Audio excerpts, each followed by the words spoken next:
Bismillahirrahmanirrahim. Assalamualaikum warahmatullahi wabarakatuh. Alhamdulillah, alhamdulillah ala kulli hal. Segala puji bagi Allah dalam setiap keadaan. Salawat serta salam semoga tetap tercurah kepada Nabi Muhammad SAW. Baik, anak soleh dan soleha, kaifal. Insyaallah anak soleh dan soleha dalam keadaan sehat walafiat ya anak soleh ya. Walaupun di masa pandemi ini kalian semua belajar di rumah, tapi Abi mengimbau kepada anak soleh dan soleha untuk tetap semangat dalam belajar, jangan kendor, kemudian taati perintah orang tuanya ya anak soleh dan soleha, dan jangan lupa sholat 5 waktu. Baik anak soleh dan soleha, perhatikan di sini kita sudah memasuki pelajaran 10, di mana pembahasan kali ini Abi akan membahas tentang hadas. Apa itu hadas B? Nah, nanti insya Allah Abi jelaskan ya anak soleh dan soleha.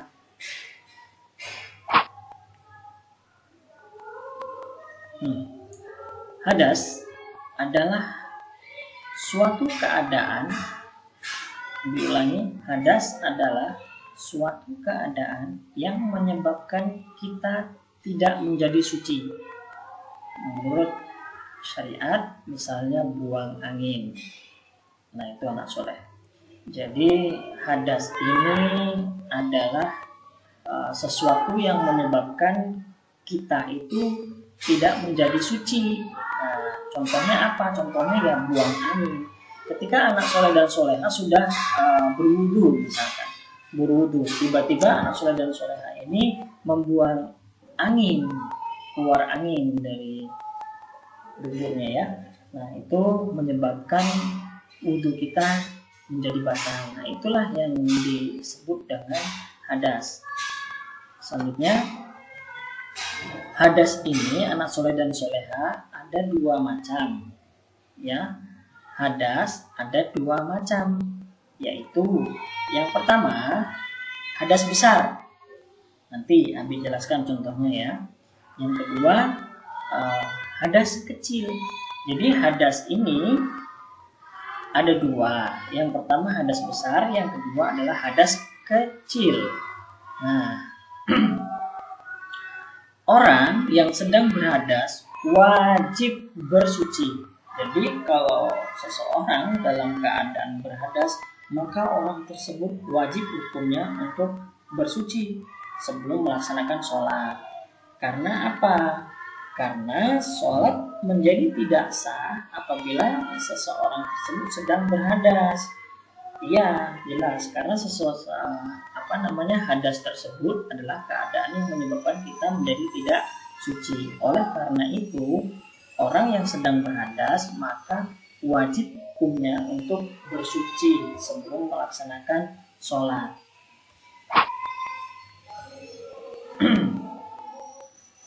Nih contohnya ya anak soleh dan soleha.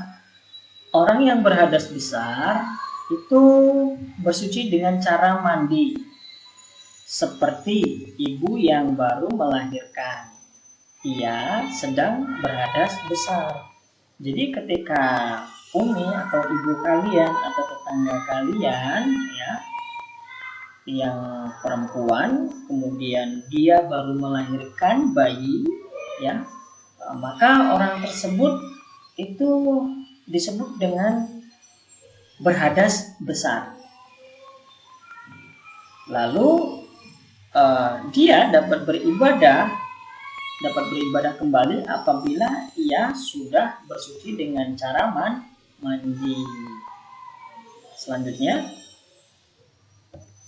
nah, sedangkan hadas kecil yaitu keluarnya sesuatu dari kubul atau dubur. Contohnya anak soleh dan soleha itu membuang angin, ya, kemudian membuang air kecil dan membuang air besar atau angin besar. Nah, itu adalah contoh dari hadas kecil.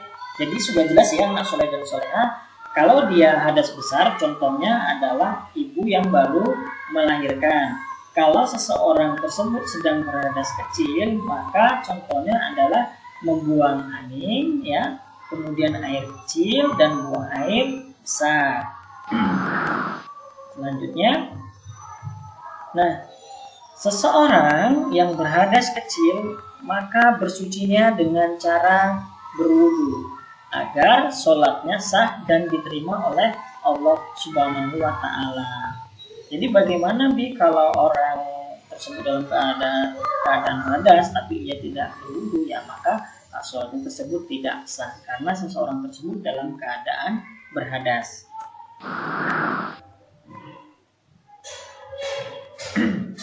Kemudian, nah ini, Allah tidak akan menerima sholat seseorang yang tidak suci. Ini hadis sahih, ya, riwayat Ibnu Majah. Jadi sudah jelas dalam hadis ini, ketika seseorang itu dia dalam keadaan yang tidak suci, maka sudah dipastikan menurut hadis riwayat Ibnu Majah ini adalah sholatnya tidak akan diterima oleh Allah Subhanahu wa Ta'ala. Kemudian anak soleh dan soleha, di sini ada tentang pembahasan LK. Maaf, ini salah ketik nanti, ya. Pembahasan LK di sini. Yang pertama, hadas adalah keadaan yang menyebabkan kita harus, nah itu dia. Ini ada kotak, ya, punya anak soleh dan soleha, silahkan diisi. Huruf B, E, R, S, U, C, I. Jadi bersuci.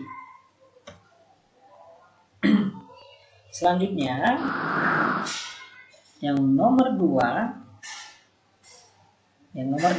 hadas ada 2 macam, yaitu hadas besar dan hadas. Nah, ini kotak ini diisi. Yang pertama K, E, C, I, L. Jadi kecil.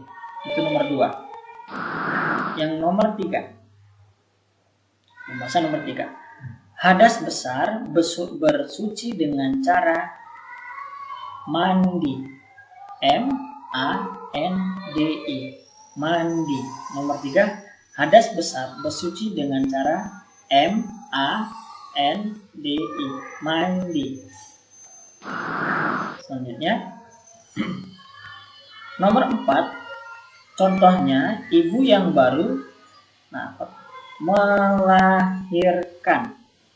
M-E-L-A-H-I-R-K-A-N. Melahirkan. Nomor 5. Hadas kecil bersuci dengan cara istinja dan wudu. W-U-D-H-U. Wudu. Nomor 6. Contohnya, buang air kecil. K-E-C-I-L. Kecil. Baik, itu anak soleh pembahasan LK-nya. Lanjut. Kemudian tugas anak soleh di dalam LK tersebut jika sudah selesai mengerjakan, ada gambar seperti ini.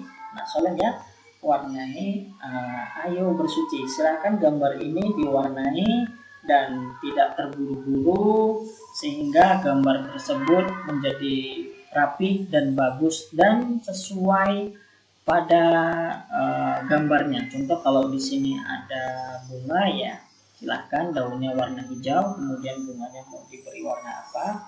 Di sini juga, ya, anak soleh. Baik, anak soleh dan soleha, itu saja yang dapat Abi sampaikan. Insya Allah ilmunya bermanfaat untuk anak soleh dan soleha. Jazakallah khair. Ucapkan wassalamualaikum warahmatullahi wabarakatuh.